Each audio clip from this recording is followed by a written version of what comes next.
이제 시작을 할까요? 네. 저는 김병재 변호사라고 하고요. 현재 그 한국파산회생변호사회에서 이사직을 맡고 있습니다. 이사직을 맡고 있고요. 그다음에 서울 그 회생법원에서 이제 서울 회생법원과 서울지방변호사회가 협약을 맺어서 서울 지방변호사회 파산회생변호사회 변호사를 만들었거든요. 거기 이제 단을 맡고 있습니다. 그리고 현재 뭐 여기 서울 회생법원 1층에 가시면 그 뉴스타트 상담센터라고 있지 않습니까? 거기도 상담위원을 맡고 있고요. 그다음에 최근에 이제 뭐 기업회생이나 그쪽으로 좀 관심을 가져서 한국파산회생변호사회에서 좀 추천을 해서 저기 중소기업 벤처부 쪽에서 하는 이제 사업 전센터라고 있거든요. 거기서 이제 한 달에 한 번 정도 좀 상담을 하고 있는데 뭐 이제 한국파산회생 변호사회를 통해서 이제 개인회생 파산을 먼저 배웠고요. 그 다음에 이제는 아까 오전에 강의하신 한창현 변호사님 같은 경우에는 법인회생 파산을 주로 많이 하시는 분이라서요. 이제 그분들이 저희가 정기적으로 이제 원래 하면서 사례 연구를 좀 하거든요. 그래서 이제는 이제 그 법인회생 좀 배워봐라 파산이든 그래서 이제 그쪽으로 와서 좀 배우고 있는 중이고요. 개인회생은 이제 한 3년 정도 해봤습니다. 저희 건수는 한 300건 정도 저를 해봤고요. 그런 상황이고요. 오늘 제가 이제 강의할 부분은 이제 개인회생에 대해 한 거거든요. 근데 이 개인회생이라는 게 신청 사건이고 생각보다 많은 어떤 스킬을 요구하는 분야는 절대 아니고요. 그래서 이번 강의 한 2시간 정도는 그 개인회생에 대해서 분석을 좀 하고요. 그다음에 중간중간에 뭐 있었던 사건들 얘기를 말씀을 좀 드리고요. 그리고 원칙은 원래는 실질적으로 좀 처리했던 것 중에 뭐 별채권도 들어가 있고 전세권도 들어가 있고 그다음에 뭐 공무원 연금대출 받아서 뭐 이렇게 면책이 안 되는 부분도 있었고 이런 사건들이 있었는데 그거를 이제 개인 정보가 있어가지고 여기 강의는 못 담았었거든요. 못 담았는데 그걸 띄워놓고 하려고 했는데 지금 이게 강의 실용 계시는 바람에 중간중간에 설명 드리면서 넘어가도록 하겠습니다. 일단 저희 개인회생 실질적으로 좀 처리해 보신 분들 계신가요? 네, 다 조금씩 다 하시고 계시죠. 네, 저도 한국파산회생 변호사회에 들어와서 그래서 책 한 번 읽어보고 이제 개인회생을 처음 진행했었거든요. 근데 제일 처음에 상담할 때 책 한 번 읽어보고 가지고 의뢰인들 만나서 상담하려니까 상당히 부담이 되고 돌발 질문에 답을 못하고 이제 중간에 그런 면이 있어가지고 맨날 이제 우리 그 파산회생 변호사회 회장님이라든지 여러 변호사님 쫓아다니면서 많이 물어봤었어요. 저는 이제 책으로 배우는 거 말고 그냥 실무로 그냥 체득해 나가면서 회생을 진행하고 있는 상태고요. 일단 강의 진행하면서 중간중간에 좀 재미있는 뭐 에피소드 좀 말씀드리겠습니다. 네, 일단 첫 페이지 볼게요. 개인회생이라 일단 개인회생은 채무자들이 신청을 할 수가 있거든요. 채권자들이 또 개인회생해라고 신청을 못합니다.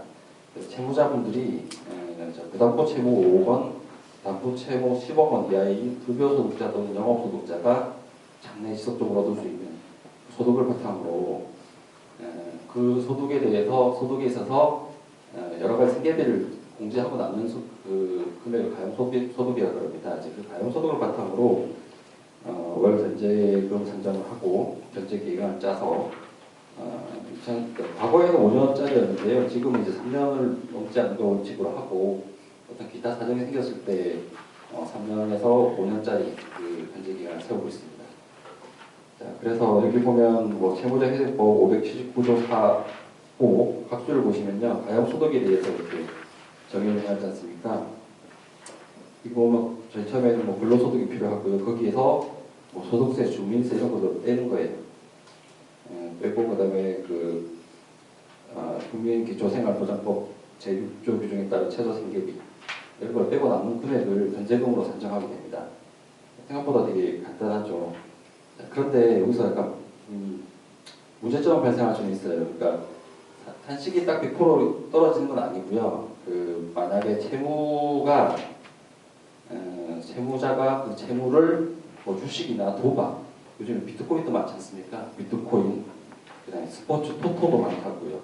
이런 것들을 주로 하는데 썼다. 적어도 자기 채무의 한 50% 이상을 그렇게 썼다. 그 법원에서 되게 안 좋게 보거든요. 그러면 제일 처음에는 저희가 이제 그 자기 소득에 대해서 그다음에 나중에 최저 생계를 빼고 부양가족 잡아가지고 변제금을 신청하는데요. 거의 100% 고정이 나와요. 변제금 상향을 해라. 거기에 적당히 맞춰서 변제금 상향을 시키고 있는 추세고요. 그 다음에 또 변제금이 사용되는 사유 중에 최근 대출이 많은 경우, 그러니까 법원이 판단하기에 최근 대출이라고 볼 때는 6개월 정도, 회생 들어가기 전부터 6개월 내에 받았던 그런 채무들은요, 대출들은 뭐 최근 처음으로 보게 되거든요. 그래서 법원에서도 안 좋게 봐요. 그럴 경우에도 한식이 딱 안 떨어지고 변제금을 사용을 해라. 이렇게 하고 있습니다. 자, 그리고 여기 보면 이제 첫 페이지 무담보 채무, 그러니까 그냥 신용채무라 보시면 될 거예요. 신용채무. 그다음 개인한테 빌린 돈, 그다음에 뭐 상사채무도 있을 수도 있고요. 그런 거 이제 무담보 채무라고 그러고요. 담보 채무 같은 경우에는 나중에 이제 문제가 되는 게 담보 채무는 솔직히 그 자기 재산 있지 않습니까? 거기에 누수당을 설정하든지 해서 이제 자기들 별적인 문제가 발생하는데 그 나중에 전세자금 대출을 하는 게 있는데 그때 이제 질권 설정하거나 이럴 때 약간 좀 더 디테일하게 설명을 할 거니까요. 그다음에 첫 페이지는 좀 그리고 이제 하나 더 한번 해볼게요. 가용소득을 산정할 때 그 중과생계비 같은 경우에 좀 신청을 해볼 수가 있거든요. 그러니까 서울에 사는 사람과 저기 어디 완도나 아니면 저기 거제도나 이런 데 사는 분들하고요. 벌써 그 임대료 자체가 다르지 않습니까?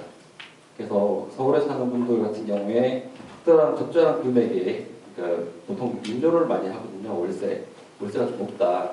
그래서 가용소득 산정으로 해가 변제금 중에서 월세를 내고 나면 생활비가 거의 안 남는다. 뭐 이런 걸 설명을 해서 초과생계비를 저는 주장을 거의 서울에 있는 분들은 다 하는 추세거든요. 그리고 많이 받아줘요. 그리고 그 정기적으로 회생법원 법원과 이런 실무 논의를 할 때 회생법원에서도 이제 초과생계비 부분에서는 좀 적극적으로 주장을 해라라는 이제 입장을 표명하고 있거든요. 제가 얼마 전에도 만났었는데요.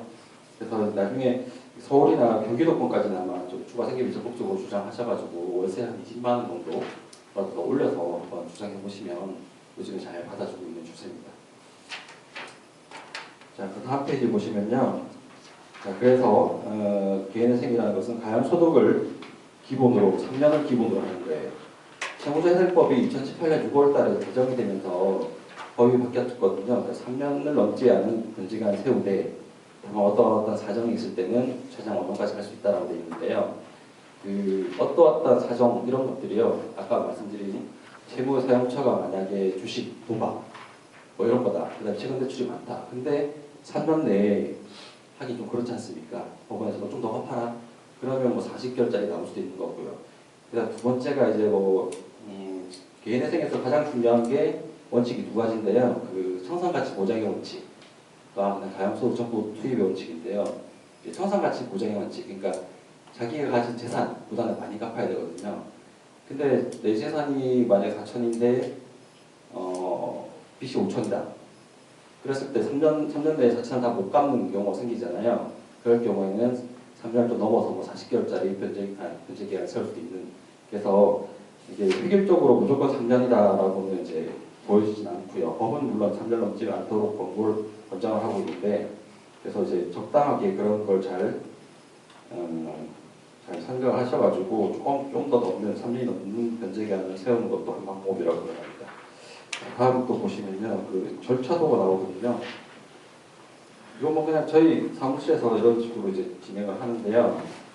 수임계약을 하게 되고 수임계약, 그러니까 그건 아셔야 될 게 개인회생을 할 때 전국적으로 다 하거든요. 저도 제주도도 하고 광주도 하고 울산도 하고 전주도 하고 다 해요. 그럴 때 이제 기본 서류를 제일 처음 요구하는 게 뭐냐면, 인감 보장을 보내달라고 해야 돼요.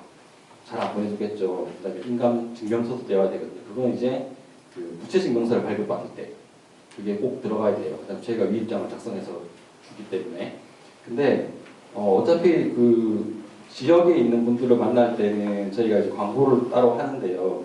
인터넷에서. 변호사가 누군지도 알고 있고 법인이 누군지도 알고 있으니까 그런 면에서 다 보내주세요. 그걸 받아가지고 이제 그 부채 증명서를 떼는데 한 일주일 정도 걸리거든요.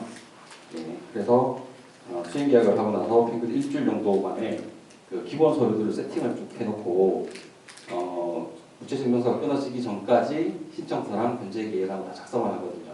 근데 그게 상담하고 일주일 만에 이루어진 건 아니고 상담 전에 한 2주 정도를 계속 컨택을 하면서 서류를 달라 그 다음에 뭐 진술서 써와라 이런 식으로 다 작업이 이루어진 다음에 수행 계약을 하고요. 한 일주일 정도가 되고 그 다음에 법원에 접수하게 되면 사건 번호가 부여가 돼요.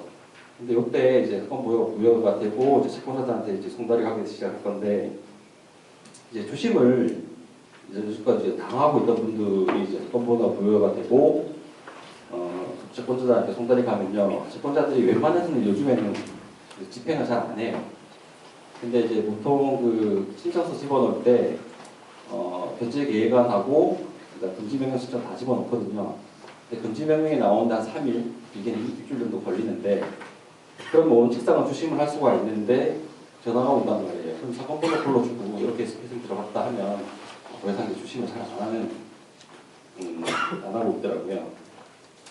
자, 그 다음에 그렇게 법원에 접수가 되고 나면 이제 면담일에 이제 변호사가 뭐 출석을 해야 되나 말아야 되나 그런 것 때문에 또 회생법원과 약간 지금 얼마 전에 좀 그런 논의를 했었는데요. 일단 기본적으로 출석하는 게 맞긴 맞겠죠. 근데 저도 한 2번 정도 따라가 보긴 했었는데요.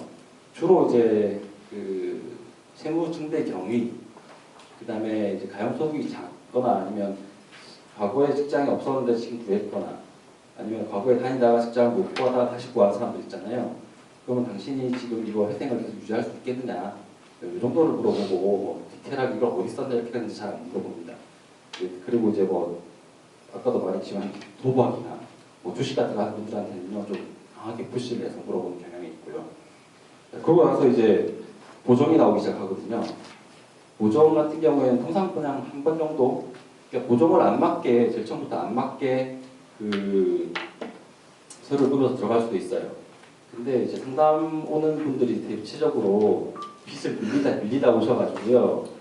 이미 뭐 저기 지급 명령이 날라오고 수신 상담안이 이러고 있기 때문에 최고 기본 서류만 빨리 작성을 해가지고 집어넣고 금지 명령을 빨리 받기 때문에 약간 서류가 미비한 점이 좀 생기거든요. 그래서 보정을 아예 안 맞겠다라고 생각하시고 뭐 완벽하게 들어가겠다라고 들어가시기보다는 채무자의 그 의뢰인의 어떤 그 입장을 좀 고려를 하셔가지고 거기서 좀 빨리 일단 기본 서류라도 넣어서 기본 서류 빨리 들어가면 나중에 금지가 안 나오고 게시가 며칠 더 빨리 나오기 때문에 그렇게 준비하시는 게 좋을 것 같아요.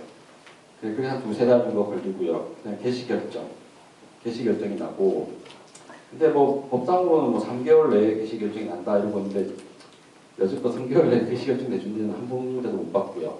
보통 4달, 5달 걸립니다. 그 정도 걸리고요. 그러고 나서 이제 채권자 집회, 이게 이제 변제 기간 채권자들한테 이렇게 어떻게 변제하겠다고 읊어주는 그런 건데요. 가면 이제 거의 뭐 출석만 부르고 끝나는 정도. 왜냐면 뭐 50명, 100명씩 앉아 계시니까 저기 회생보험 같은 경우에는 1호 목적 있지 않습니까? 그리고 있기 때문에 이거는 그냥 출석하는 정도. 그 다음에 인가결정이 나죠. 인가결정이 나고 나면 실질적으로 변호사 저희들이 할 일은 전혀 없어요. 전혀 없는데 가끔 이제 그 인가결정이 나고 마지막 변제일까지 돈을 제대로 못 갚는 분들이 계시거든요. 그럼 이제 폐지 예정 통지서 같은 게 저희한테 날라와요. 그럼 저희가 그걸 받아서 여기 날라왔으니까 변제금 좀 넣으세요 라고 하다가 결국 저기 막 그런 관리를 다 해주셔야지, 이건 이제 뭐 여담이지만 그런 관리를 하고 결국 폐지가 되면 이분들이 좀 급해서 전화가 다시 오거든요. 변호사님 폐지가 됐어요. 그러니까 제가 이렇게 빨리 좀 마련하시고 하라고 했는데 왜 안 하셨냐. 그러고 나면 이제 재신청만 들어가게 되는 거예요. 정말로 재신청하시는 분들도 제 의뢰인이 되겠죠. 예, 그래서 그 인가결정이 나더라도 놓으시면 안 되고요. 그런 걸 즉각 이렇게 비대두게 해주시면서 혹시나 안타깝게도 그 폐지가 된 분들 같은 경우도 저희가 다시 컨트롤할 수 있는 그런 여지를 놓으시는 게 좋을 것 같습니다. 그리고 이제 물어보시는 게 그런 게 있더라고요. 개인회생이 만약에 폐지가 되면 기존에 납입했던 그 변제금도 어떻게 되냐? 그거는 그냥 기존의 그 이자 원본 충당되고요. 나머지 이제 금액이 다시 채무로 남는 거가 되거든요. 그러니까 이게 폐지가 되면 상당히 안 좋아지죠. 예, 그래서 그런 부분은 좀 꼭 그 개인회생 하실 때 저는 수임계약 사인하기 전에 저기 마음의 준비가 되셨냐? 이거 이제 옛날에 5년짜리였지 않습니까? 기본이 5년 동안 선생님은 없다고 생각하시라고, 그리고 요즘에 3년짜리니까 이제 그나마 아유 힘내시라고, 3년밖에 안 된다. 네, 그렇게 좀 확인을 하고 이제 개인회생 수입을 하는 저기 경향이 많죠. 저는 다음 페이지 보시면요. 자, 두 번째 패러그래프 보면 이제 통상 채무자가 그 채무를 도박, 주식, 과소비 이렇게 아까 말씀드렸었죠. 그렇게 그리고 최근 채무가 없다면 저기 요즘에 금지 명령을 넣잖아요. 개시가 나기 전에 금지 명령을 집어넣으면 이제 수심이 안 되니까 그 거의 금지 명령이 거의 100% 나온다고 보시면 돼요.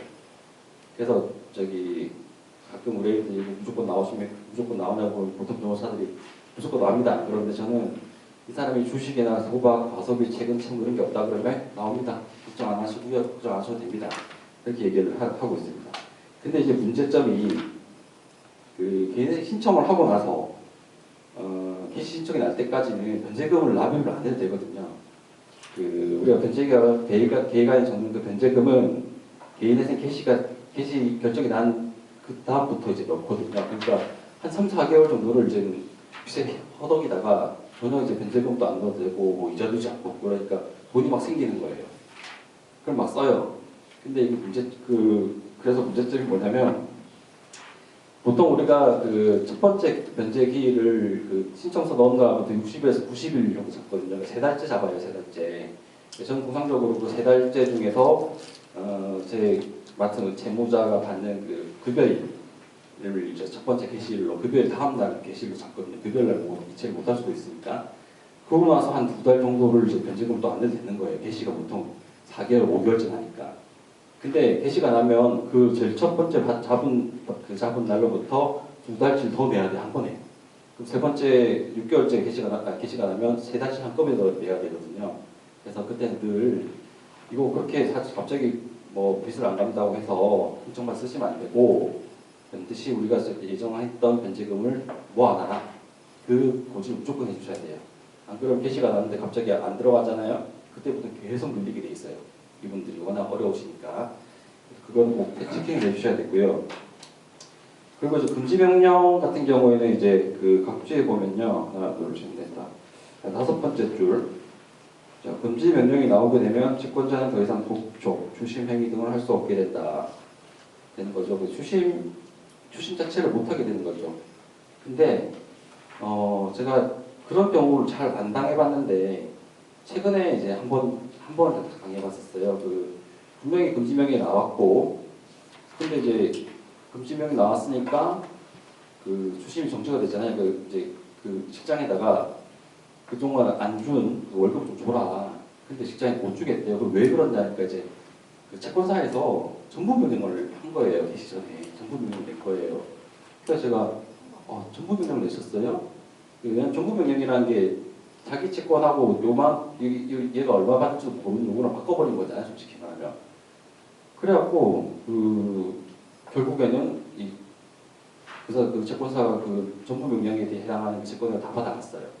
나머지 채권은 포기를 하겠지만 어차피 회생 들어가면 못 받는다 생각하고. 그래서 이제 정부명령 특칙이 이거 참 이제 놓치기 쉬운데 채무자회생법에도 나와 있어요. 616조를 보게 되면요. 적진 않았습니다. 적진 않은데 그 급여, 상여금 등 이와 유사한 급여 채권에 개인회생 절차 개시 전에 확정된 정부명령은 변제계획 인가 결정 후에 제공한 업무로 인한 부분에 대해서는 급여를 상실하게 된다.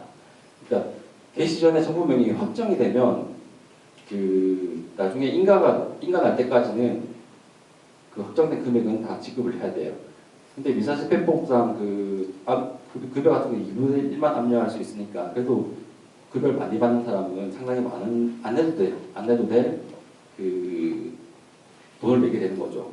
그래서 의뢰인들이 그럼 절치면 이거 금지명령 받으면 돈 안 내도 되는데 왜 나가냐. 그래서 이건 아예 상담할 때부터 혹시나 채권사가 정부명령을 내리게 되면 인가 전까지는 내야 된다. 그렇게 꼭 말씀을 해주셔야지 나중에 컴플레인을 안 듣게 되거든요. 그래서 그거는 꼭 체크링 해주셔야 되고요.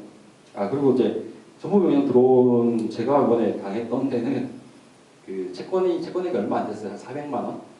네, 그렇기 때문에 사람들이야 정보명령 급여에다가 걸더라도 뭐 있어도 그만 없어도 그만 이런 느낌으로 걸었더라고요. 근데 그 담당자랑 통화를 하는데 생각보다 이제 그쪽으로 공부를 좀 했는 분이라서 저도 이제 뭐 알고 있었기 때문에 잘 대응을 했지만 꼭 그 체킹을 좀 하시면서 상담을 해주시길 바라겠습니다. 네, 다음 페이지. 네, 그래서 이제 아까 말씀드린 게 그 개시 결정이 꼭 90일 내에 나는 게 아니고요. 그 다음에 90일 넘어서 보통 4, 5개월 정도 만에 나기 때문에 첫 번째 변제기 60일에서 90일 사이의 변제기일부터 개시 결정까지의 그 변제금은 꼭 유보를 해달라고 요청을 하셔야 됩니다. 자, 그 다음에 이제 개인회생 개시 신청에 대해서 한번 보겠습니다. 자, 개인회생 자격 제일 기초인 것은 채무자만 가능하겠죠. 그래서 뭐 주식에서 법인 등은 안 되고요. 일단 외국인들도 개인회생을 신청할 수 있습니다. 저도 뭐 조선 쪽 분들 두 번 정도 신청해 주셨는데 똑같아요. 어차피 한국어 똑같이 들어가시면 되는 거고요.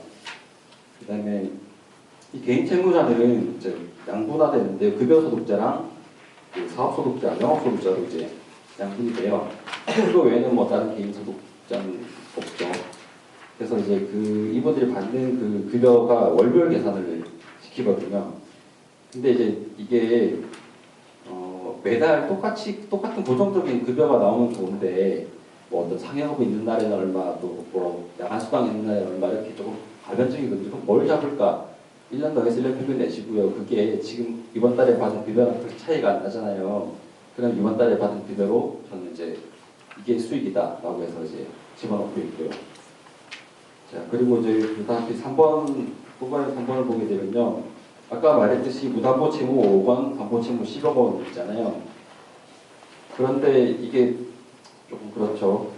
만약에 7억 원 있는 사람인데 이 사람이 무담보 채무가 6억이고 담보 채무가 1억이에요. 7억인데 회생이 불가능한데 만약에 13억이라는 사람이 있어요. 13억 채무가 있어요. 이 사람이 만약에 담보 채무 9억, 그 다음 무담보 채무 4억, 훨씬 더 많은데 채무가 많은데 회생이 가능하겠죠. 근데 이제 주의하셔야 될 게 그냥 5억 원이잖아요. 이게 원리금이거든요. 원금만 기준으로 한 게 아니고요. 원리금 기준이기 때문에 그 초반에 상담할 때 사람들이 그냥 저는 빚이 7천만 원 있어요, 뭐 1억 있어요, 2억 있어요 이렇게 얘기하거든요. 담보 채무 있는 사람도 잘 없어요. 개인 생활 때 웬만해서는. 그랬을 경우에 뭐 예를 들어 저희 빚이 4억이에요. 언제부터 빌렸습니까?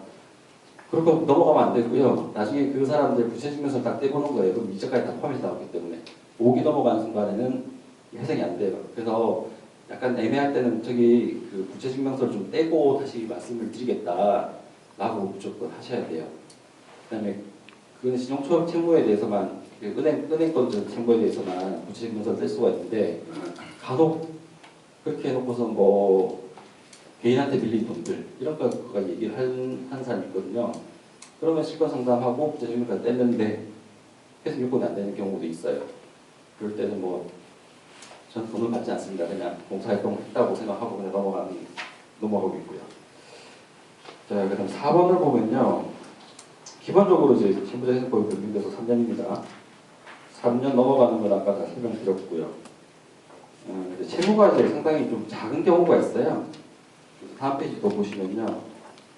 그 채무가 소액이라서 변제 기간이 3년 미만으로 이게 이제 올 초까지 얘기인데요. 3년 미만으로 잡힌 경우가 있어요. 그 사람들 개인생이 될까 말까 이런 그것도 있고 뭐 주변에 물어봐서 잘 모르시는데 모르시는 분도 있는데 저는 제가 최저로 해본 게 24개월까지 해봤어요. 그러니까 왜냐하면 24개월 정도 갚을 정도면 네가 회생을 안 들어가고 그냥 개인적으로 갚아도 되지 않겠느냐 라고 해서 안 받아주는 경우도 있거든요. 근데 제가 이제 24개월짜리를 했던 건 약간 특이한 케이스인데요. 대신에 24개월 내에 원금과 이자를 다 변제하는 계획을 세웠었거든요. 그 다음에 뭐 세금 이런 건 없었고 단순히 이제 왜 그런 데 있잖아요. 미지사라는 거 뭐 러시앤 캐시 뭐 그런 데서 소액을 딱딱 1년 정도를 한 1,500만 원을 빌린 분이에요. 근데 이 사람이 당시에는 이제 미용사 이제 자격증 준비한다고 있었고 서울에 보증금 4천만 원에 월 30만 원짜리 살고 있었어요. 그렇게 하다가 이제 미용사가 붙은 거예요. 붙고 이제 회생을 들어갔는데 그때 제일 첫 금액이 한 180만 원 정도. 그럼 이제 1인 가구 제도 생계비로 따지면 한 100만 원 빼고 80만 원 정도를 갚는 거잖아요. 그래서 1,500만 원을 1년 동안 빌렸는데 뭐 원리금 따지면 한 2천 가까이 되거든요. 80만 원 곱하기 23만 가까이 1,900만 2천만 원 이렇게 되잖아요. 근데 왜 빚이 생겼냐 하니까 미용 도구 사고 뭐 이제 생활비하고 집에서 돈 안 받고 이러니까. 근데 그런 게 없더라도 미준 사람들한테 300, 500씩 빌려주거든요. 예, 그래서 손해비가 생긴 거예요. 그런 사정들을 쭉 소명을 하니까 법원에서도 24개월짜리를 받아줬었습니다. 이제 그런 어떤 사정들이 있다면 이제 24개월짜리 진행을 할 수가 있겠죠. 근데 이게 그 50개월, 아까 5년이 이제 기본인데 이렇게 진행을 했는데 지금 3년이 기본이지 않습니까? 그럼 이제는 또 어떻게 해야 될지는 저도 아직 모르겠어요. 뭐 비율로 따지라 그러면 뭐 한 4개월짜리도 예? 뭐 세워도 된다는 건지 아니면 여전히 뭐 24개월을 해야 되는 건지 아니 20개월 해야 되는 건지 그건 이제 변호사님들께서 좀 앞으로 만들어 나가시면 될 것 같다고 생각이 됩니다. 자, 그리고 6번을 보면요. 예, 그 개인회생 절차를 진행하다가 변제금을 못 내서 폐지가 되는 경우가 상당히 많아요. 열에 한 6 정도는 다 폐지가 되거든요.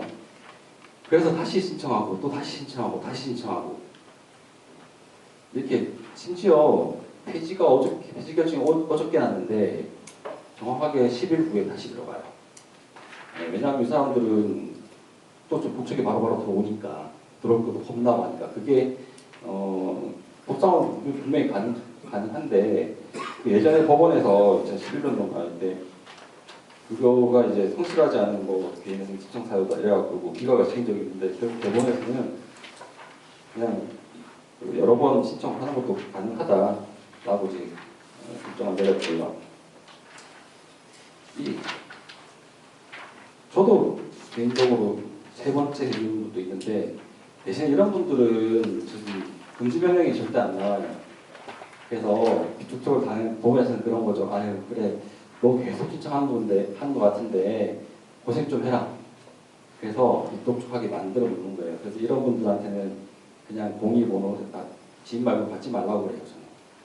금지가 안 나오니까 제 신청 계속 하니까. 근데 비톡촉을 좀 받아본 적은 없지만 그게 수위가 좀 어마어마하다 하시더라고요. 그러니까 나이 좀 있으신 분들은 전화가 와서 막 전화 오는데 어떻게 해야 되냐, 밤에도 전화 오고 그러시는데 걱정하지 말라고 그냥 무시하라고 그렇게 하고 있습니다. 자, 그 다음에 또 한장 넘기셔서 개인생 자격 분석을 좀 해보면요.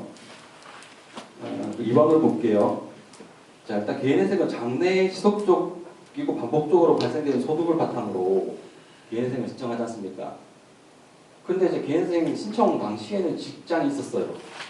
인가도 많네요. 근데 인가후에 많은 분들이 요즘 경제 사정이 안 좋으니까 직장을 잃는 경우가 되게 많거든요. 한번 잃으면 또 6개월, 4개월 뭐 이렇게 취직을 못 하시잖아요. 이러면 개인회생이 원래 가면 이제 개인회생 요건에서 탈락돼서 기업 사유가 아니고 폐지가 돼야 되는데 법원은 별 신경을 안 써요. 그냥 변제금만 잘 내면 그냥 쭉 그 절차가 유지되게 하는 게 법원이거든요, 지금은. 그래서 그런 걱정을 하시는 의뢰인들이 있으면 아니, 걱정하지 마세요. 그런데 너무 오래 밀리면 안 된다. 왜냐하면 법상으로 3회 이상 변제금 밀리게 되면 폐지를 할 수 있으니까. 근데 그것도 소명을 좀 하면 돼요. 보통 법원이 깐깐하게 3개월 딱히 안 하고요. 저도 이제 그저께 울산지법에서 폐지 결정 공지서가 왔는데 이분이 작년 11월 달 게시를 받은 분이거든요. 근데 변제금은 거의 1년째 안 나오신 거예요. 근데 이제 거의 1년 만에 폐지가 됐는데 그 중간에 법원에 전화를 제가 2번 정도 했었어요. 진짜 이러니까 좀 봐달라. 그렇게 이제 저희들이 한 역할이 있으니까 그 인가 후에 실직되더라도 개인회생을 계속 진행할 수 있다는 거죠. 자, 그 다음에 보면 이제